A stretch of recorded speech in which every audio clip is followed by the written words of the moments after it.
Lembrar para os irmãos que a Bíblia, mesmo sendo um dos livros mais antigos da história, continua sendo um dos mais atuais que existe. Glória a Deus. Amém? Amém. Vamos prosseguir com a leitura aqui. Salmo número 46.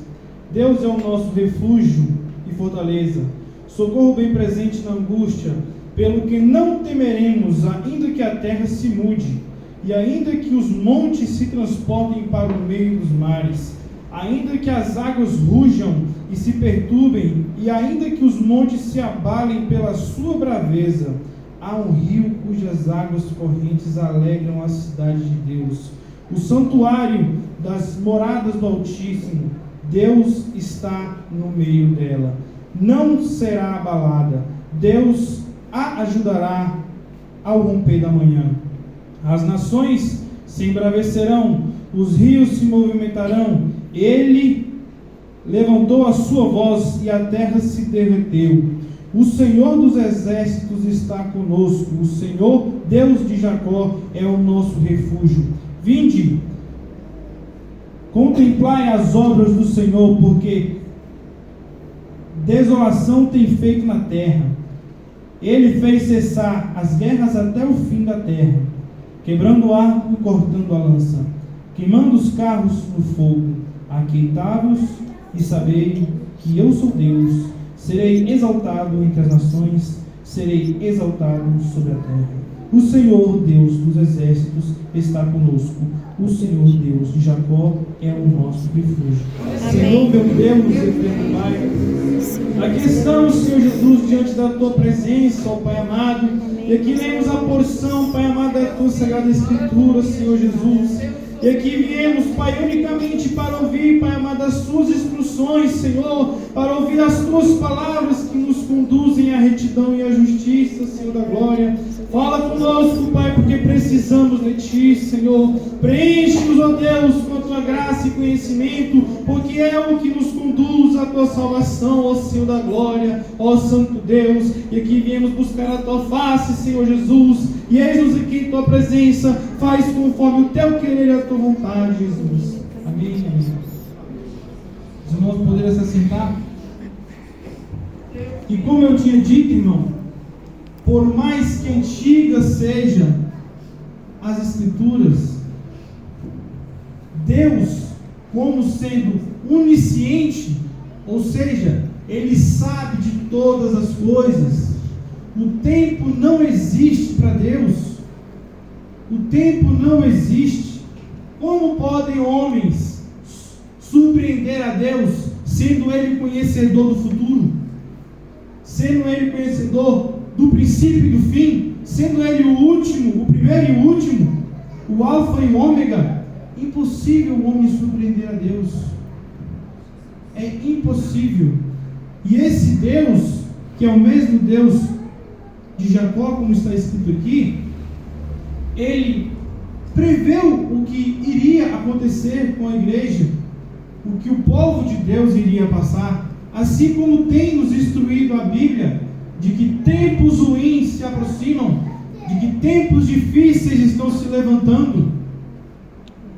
Tempos difíceis, comparados aqui com grandes catástrofes da natureza, ainda que o chão se abra, ainda que chova fogo, ainda que os montes e os mares se rebelem, que é uma das maiores tribulações que a nossa mente humana pode conceber.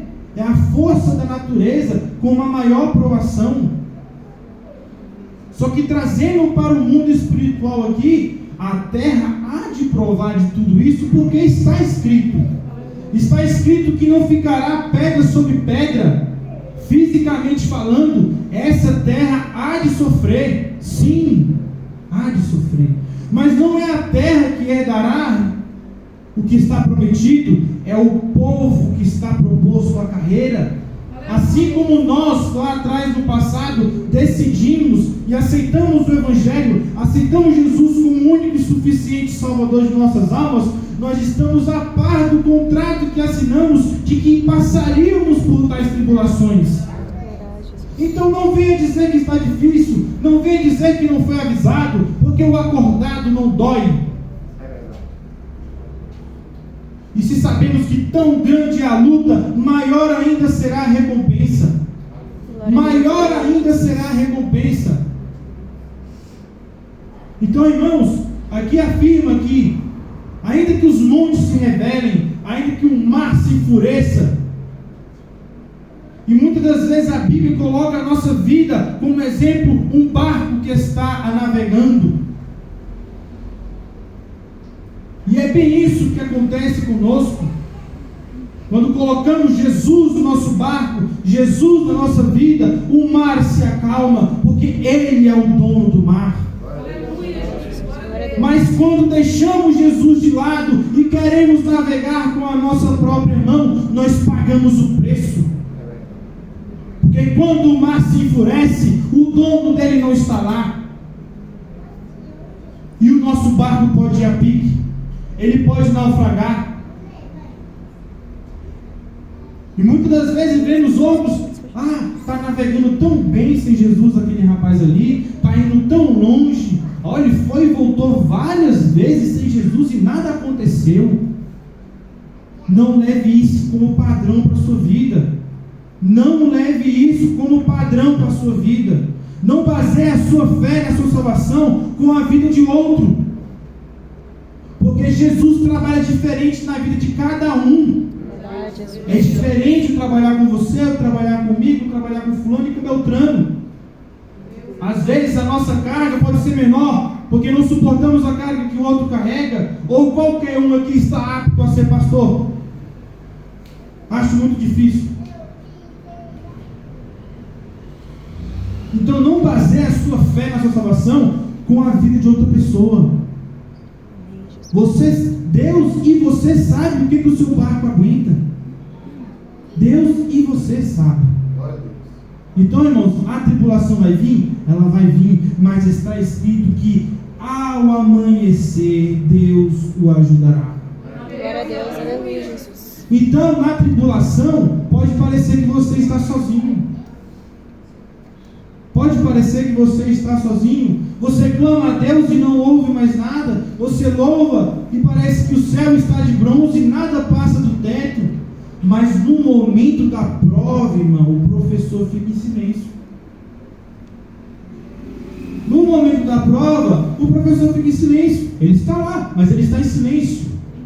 Você está passando pela prova. E muitas das vezes chegamos instruídos a saber o que fazer. Mas nós temos guardado, nós temos captado, nós temos absorvido esses ensinamentos, a qual nos guiarão no dia da aprovação. Nós temos estudado, nós temos exercitado a nossa fé para isso. Porque não adianta estudar no dia da prova, não. Não adianta estudar no dia da prova. Você tem que se preparar com antecedência. É com antecedência. E o cabeçalho, o nome desse texto aqui é interessante. A fé perfeita em Deus. O que é a fé perfeita em Deus? É o varão que vai passar por tudo isso aqui, e mesmo passando por tudo isso, a sua fé está inabalável. Ela está convicta.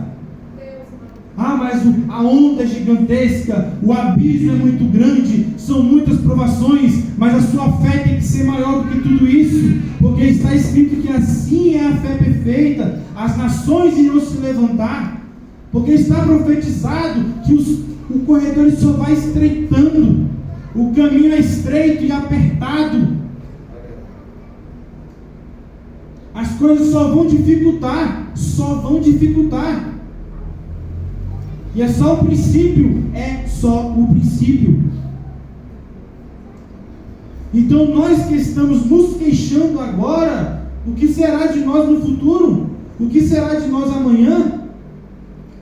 Quando o calo realmente apertar, quando a igreja realmente for perseguida,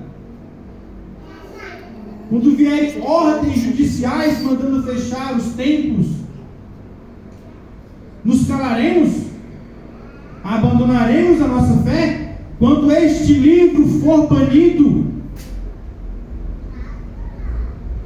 É dessas tais provações que a Bíblia vem falando, em que hoje existem países que pessoas louvam e buscam o Senhor escondidos no buraco debaixo da terra, porque se forem pegos serão nem presos, serão mortos.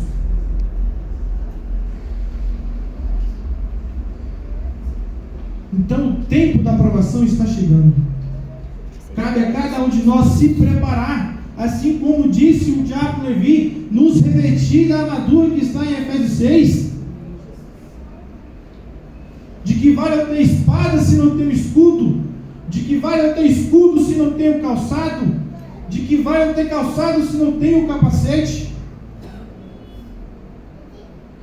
Muitas das vezes preocupamos mais em uma área da nossa vida. Não, tem que proteger esse lado aqui, tem que proteger essa retaguarda aqui, e esquecemos, deixando outro lado vulnerável para o inimigo.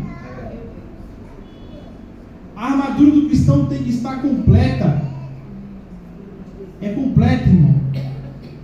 Às vezes, por desleixo nosso, não buscamos capacete da salvação. Por desleixo nosso, saímos descalços sem as alpargas do Evangelho. Por desleixo nosso, saímos desarmados. Então temos que estar atentos, porque o inimigo não vai colocar uma pedra grande para você tropeçar, porque ela é óbvia. O inimigo vai pleitear, ele vai trabalhar, ele vai ser caprichoso nas coisas mínimas. É nas coisas mínimas. Não foi no erro daquele que cometeu, vai lá e destrói a cidade por completo, e ele trouxe o rei e botou a culpa no povo. Isso é um erro óbvio. Não vai ser nesse erro que ele vai investir hoje. Ele vai investir nesse negócio quadrado que está no seu bolso aí. Ele vai investir na internet. Ele vai investir no seu tempo, que você deveria estar olhando outra coisa, estar lá na rolagem infinita. É nisso que ele está investindo, porque ele está sugando, ele está minando o que você mais tem de precioso, que é o seu tempo. Porque o jovem, ele tem energia, e ele tem tempo, mas ele pode não ter o conhecimento. Mas o ancião, ele tem o conhecimento, ele tem tempo, mas ele pode não ter mais energia. E muitos de nós temos o tempo, a energia, o conhecimento, e não estamos trabalhando com isso. Não estamos colocando em vigor isso. E muitas das vezes nos pegamos surpreendidos por tais tribulações. E faz cara de surpresa. Ah, eu não sabia que isso ia acontecer. Ah, ninguém me avisou que ia ser assim. Não estava escrito na entrada. Estava escrito na entrada. Ou o que passa pela nossa mente quando diz que o reino de Deus é tomado à força? É esforço. É esforço. Né? Eu vim aqui, ler 2 versículos, ir para minha casa, cruzar a perna no braço do sofá. Não é assim, irmão. Não é assim. É esforçar. Qual é a maior peleja hoje em dia? É você vencer você mesmo. É você vencer a sua vontade. Porque se fosse como nos tempos antigos, em que a ordem era: junta 300 homens aí e vai lá e toma aquela cidade. Por mais que a peleja física seja arduosa, mortal e cansativa, era uma ordem sucinta a ser cumprida. Hoje não. Hoje temos que vencer o nosso próprio eu. O seu inimigo vai dormir com você todo dia. E eu não estou falando da sua esposa não, viu? É você mesmo. É a sua mente. Quando você bota a cabeça no travesseiro e fica maquinando. Não era para ter feito isso. Não era para ter feito aquilo. Ou por que você não aproveitou aquela oportunidade de fazer isso ou aquilo outro? Essa é a maior guerra que temos travado. Porque o que adianta ter o melhor paletó, ter a melhor Bíblia, ter o melhor violão, sendo que você perdeu para você mesmo? Misericórdia, Jesus. O que adianta viver de aparência, sendo que você perdeu para você mesmo? Você se deixou cair por um capricho seu.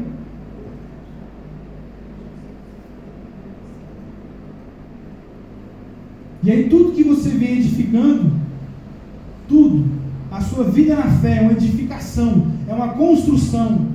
Você foi lá e colocou um tijolo podre. Você colocou um ferro ruim numa edificação que vai ter peso. Porque pensando ou não, a nossa salvação tem peso, irmão. E se a nossa fé em Deus não estiver alicerçada, não estaremos capazes de sustentar a nossa salvação. Irá ruir, irá definhar, irá desmoronar. Então hoje estamos aqui nos fortalecendo, sabendo das coisas que irão de vir. Estamos cientes da situação. Então vamos usar um bom material na nossa construção. Vamos fazer um bom sacrifício ao Senhor. Vamos escolher o melhor tijolo, a melhor telha, o melhor ferro. Porque sabemos que tribulações vão vir. E a nossa casa espiritual tem que resistir, irmão. Ela tem que resistir. Aonde estamos edificando essa casa, pelo amor de Deus? Estamos edificando essa casa nessa vida terrena, esquecendo da salvação, esquecendo da eternidade que há de vir. O que nós temos feito e para quem é? É para nós mesmos? É para a nossa glória? Ou é para a glória de Deus?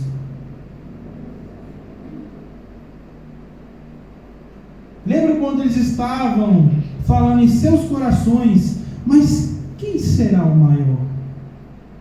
E Jesus, ouvindo os seus corações, falou que o maior será o menor.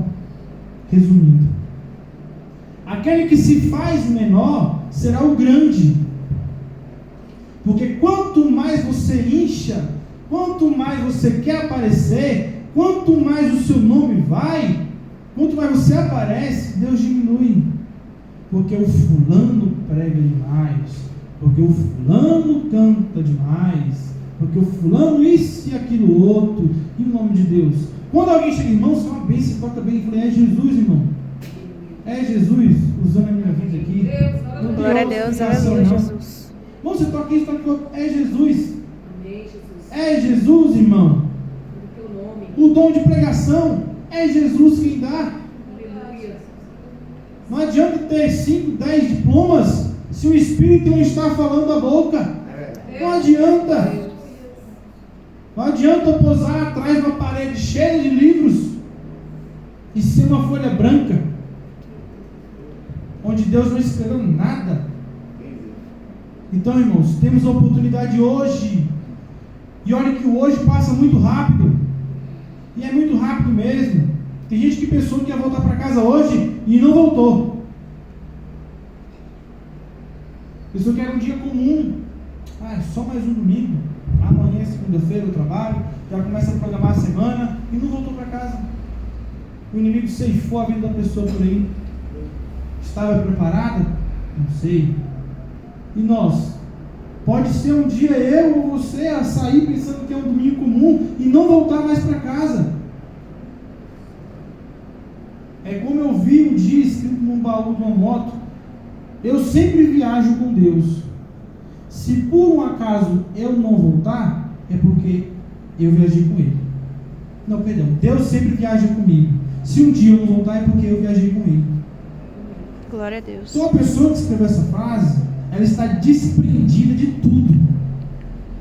Deus sempre está comigo. Ou seja, as minhas obras estão sempre atraindo a presença de Deus. Deus sempre está comigo aonde eu vou. No dia em que eu for surpreendido pela morte, eu estou indo para o Senhor. Olha a convicção dessa pessoa. Essa é a verdadeira fé em Deus. Essa é a verdadeira fé no Senhor.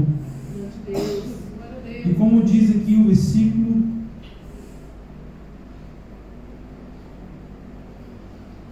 O Senhor dos exércitos está conosco. O Deus de Jacó é o nosso refúgio. Vinde e contemplai as obras do Senhor, que desolações tem feito na terra. Irmãos, quando a Bíblia diz o princípio das dores, quem aqui já sentiu dor mesmo? As mulheres? É ruim. E só quem está sentindo dor sabe o valor que tem o alívio quando acaba a dor. Só quem realmente está sentindo dor sabe o valor do alívio quando acaba a dor. E a igreja aqui, ela irá de contemplar o princípio das dores. Agora imagine esse pessoal que vai ficar aí com a dor, onde não mais vai adiantar clamar, porque ainda temos a fé, que é o que nos resta em nosso Senhor Jesus, de que clamamos e Ele ouve nossa oração, de que Ele ouve as nossas súplicas, de que Ele está atento a cada lágrima que rola. Mas e quando o parênteses da graça for fechado para a igreja gentílica aqui nessa terra, de que vai valer as lágrimas? Porque se não sabe, temos um tempo que se chama graça, favor imerecível. Esse tempo foi aberto lá na cruz do Calvário. E só Deus sabe quando Ele irá terminar essa janela de salvação que está aberta para nós. Uma coisa é certa, ela está aberta. E outra coisa é certa, ela vai fechar. Então não vai ser empecilho A ou empecilho B que vai ofuscar o nosso foco em Jesus, que vai embaçar a nossa vista. Por mais prazeroso que seja o pecado no momento, não vale a pena, irmão. Não vale a pena. E a pessoa que chega a não ver isso na hora do pecar, ela está totalmente cega. Totalmente cega. A pessoa que está no auge ali, no ápice do pecado, e não vê que aquilo é prejudicial a ela, ela está cega. Eu sou santo? Não. Eu tenho pecados. Todos nós pecamos todo dia. Mas nós temos essa errada interpretação do santo. O santo é aquele que nunca pecou, morreu sem pecar, foi direto para a glória. Não é isso, irmão. Se Deus fosse buscar só aqueles que nunca pecaram, como é que ficou para o nosso lado? Irmãos, tem uma diferença entre você pecar e você permanecer no pecado. É diferente. Quando você cai na tentação, é uma coisa. Quando você permanece na tentação, é outra. Então nós estamos fadados a pecar, a errar. Mas a permanecer no erro jamais, irmão. Jamais, porque Deus sempre nos exorta. Deus sempre nos corrige. Agora imagine você com um filho que erra na mesma tecla toda vez. O erro é sempre o mesmo. É sempre aquele, é sempre aquele, é sempre aquele. E você vai e corrige, você vai e corrige, você vai e corrige. Até que chega uma hora que virá uma repreensão que não haverá volta.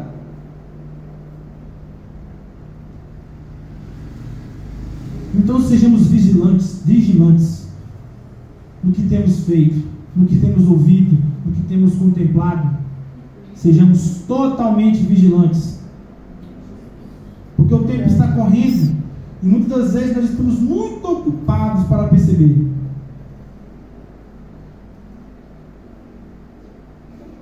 A nossa ajuda vem pela manhã. Então suportemos a noite da tribulação. Suportemos. Sejamos firmes. Não vamos nos render tão facilmente assim. Amém. Sejamos firmes porque está prometido que a nossa ajuda vem pelo amanhecer. Quando o céu for enrolado, quando o sol for apagado e as estrelas forem abaladas e Jesus for anunciado, chegará o nosso socorro. Chegará o tão grande dia a qual nós ansiamos. Estamos aqui aspirando por esse dia, como se fosse amanhã. E amanhã como se fosse depois de amanhã. E assim vai, irmão. A fé é a mesma. Eu sei que às vezes, irmão, dá uma esmorecida, mas de vez em quando tem que ter um sacode. Irmão, está chegando a hora. É quando você está no ponto de ônibus lá, dominante. Irmão, o ônibus está vindo. Aí você acorda e desperta. E se não tiver esse, faz, irmão, o ônibus está vindo. O ônibus vem, o pessoal sobe no ônibus, ele vai embora e você fica lá, na parada. Misericórdia, Jesus. Então não fique no ponto de ônibus, irmão. Fique atento. Fique atento ao ponto de ser você esse que está alertando ao outro. Irmão, o ônibus está vindo. Não deixe de ser alertado, seja o que alerta. Amém. E a nossa fé em Deus, ela tem que ser inabalável. É inabalável. A fé na vitória tem que ser inabalável. Não pode haver cochicho, não pode haver ambiguidade, duas ideias. Não pode haver dúvida. Não pode haver dúvida, irmão. E outra coisa, nós temos que crer veementemente, firmemente, no Deus que criou os homens, e não nos homens, no que Deus que os homens criaram. Porque hoje está rolando um Deus aí que os homens criaram, que tem nome, tem fama, tem os seus seguidores, mas e no final, ele vai salvar alguém, será? Esse Deus que os homens criaram?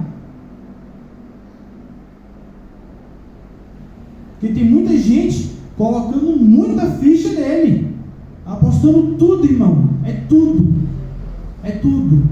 o pessoal lá está devoto, acorda cedo, vai para a congregação deles, segunda, terça, quarta, quinta, sexta, sábado, domingo, aí tem evento de manhã à tarde, vai de manhã à tarde, tem evento de manhã à tarde à noite, a pessoa está lá devota, apostando tudo que ela tem num saco furado.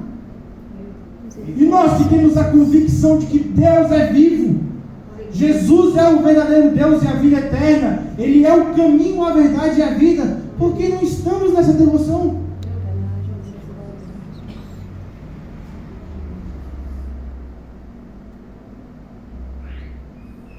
Cremos em Jesus?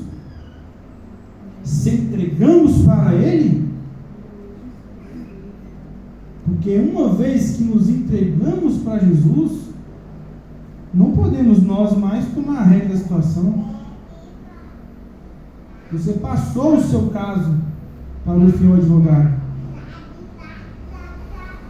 Então, irmãos, temos que ter essa fé convicta, inabalável, de que as provações virão. Mas Deus, o seu Espírito Santo, nos capacita para passarmos por ela. Só que infelizmente não são todos que aproveitam isso. E no meio da caminhada, na hora da abalação, você vê quem está ficando para trás. Você vê. Você vê que tem gente que não mais fica nesses bancos, que não deram valor às palavras que aqui foram lançadas. E você vê aqueles que permanecem. Você vê aqueles que os vendavais já passaram, e primaveras passaram, e a pessoa está firme. Glória a Deus, aleluia, Jesus. Foi esses que Deus elegeu. E quando diz eleger, Ele escolheu. Quando você elege alguém, você escolheu aquele candidato. Então Deus elegeu um povo, Ele escolheu um povo. Agora, nossas ações têm que ser de acordo com as Escrituras, tem que condizer com as Escrituras, porque não posso eu me matricular numa faculdade de Direito e sair de lá formado médico, não tem como. Se eu estou na carreira proposta à salvação, eu estou correndo conforme a corrida, eu estou predestinado à salvação. Se eu estou caminhando para a salvação, como diz a Escritura, eu estou predestinado a ela. É uma predestinação, assim como diz em Romanos 8.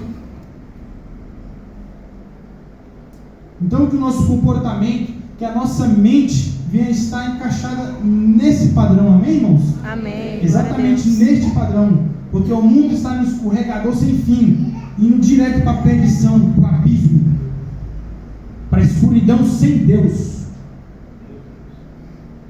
Às vezes eu me pego imaginando assim, como é que deve ser o inferno, pelo que a gente lê. chamas, enxofre, verme, traça, sofrer, ranger de dente, a dor infinita pelo infinito, onde desejaram a morte e não poderão morrer, não sofrer eternamente. Eu fico imaginando como é isso. Misericórdia, Jesus, nossas almas, meu Deus. E ai daqueles que forem provar esse fogo, amém? Amém. Então, se sabemos o que está proposto ao outro lado, vamos correr para a salvação como se não houvesse amanhã. Vamos correr para Cristo e largar tudo para trás. Larga essa bagagem que te atrapalha a correr. Largue, irmão. Não compensa você ficar para trás porque querer carregar um peso desnecessário. Não compensa. Vamos ter a nossa mente limpa. Vamos ter a nossa convicção firmada. Porque é difícil quando você vem para o culto e seu psicológico está abalado. Você está em trevas por dentro. Você sempre parece que você prega no banco. O culto passa e você nem viu. É difícil. Desse jeito é difícil. Então temos que resplandecer o Evangelho de Deus.